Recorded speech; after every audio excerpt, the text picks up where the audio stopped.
Getty Parsi stated that Mr. Bolton could severely alter America's foreign policy.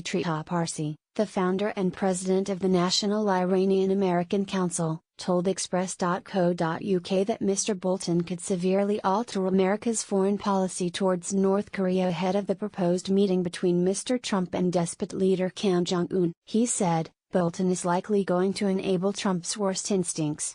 Whereas H.R. McMaster pushed back against many of Trump's radical and destabilizing ideas, Bolton will enable them. That means that the nuclear deal with Iran will likely be dead and diplomacy with North Korea will be a sham, if it happens at all. The award-winning author was eager to describe Mr. Bolton's apparent affection for military conflict, hinting that he could vouch for a military solution to North Korea tension. He explained, "I think this sums it up. John Bolton has never met a war he didn't like. He views diplomacy as capitulation and defines the interest of the United States as being opposed to the rest of the world. International law is not meant to create a more peaceful world but to constrain U.S. power." He has not been shy to reveal that his objective is war. He even wrote an op-ed calling for preemptive nuclear strikes against North Korea.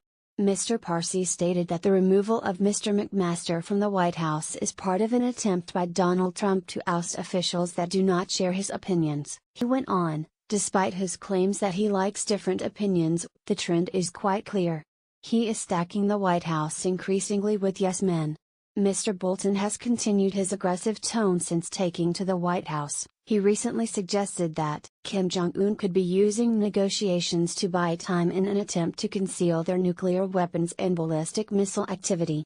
He said, "Well, North Korea has a playbook of phases that they use depending on what propaganda strategy they use." Getty. Donald Trump ousted both Rex Tillerson and H.R. McMaster in March. That's in the chapter in dovish phrases. The next chapter contains phrases like unleash a sea of fire across the Korean peninsula.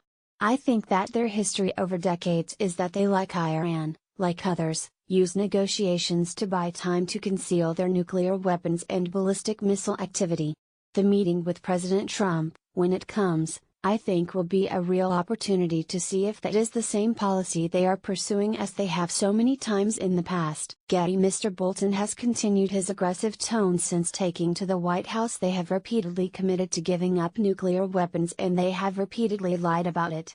Donald Trump ousted both Rex Tillerson and H.R. McMaster in March. The Republican firebrand's differing opinions with both figures had been widely known. Mr. Trump is expected to hold a meeting with both Kim Jong-un and South Korean leader Moon Jae-in April.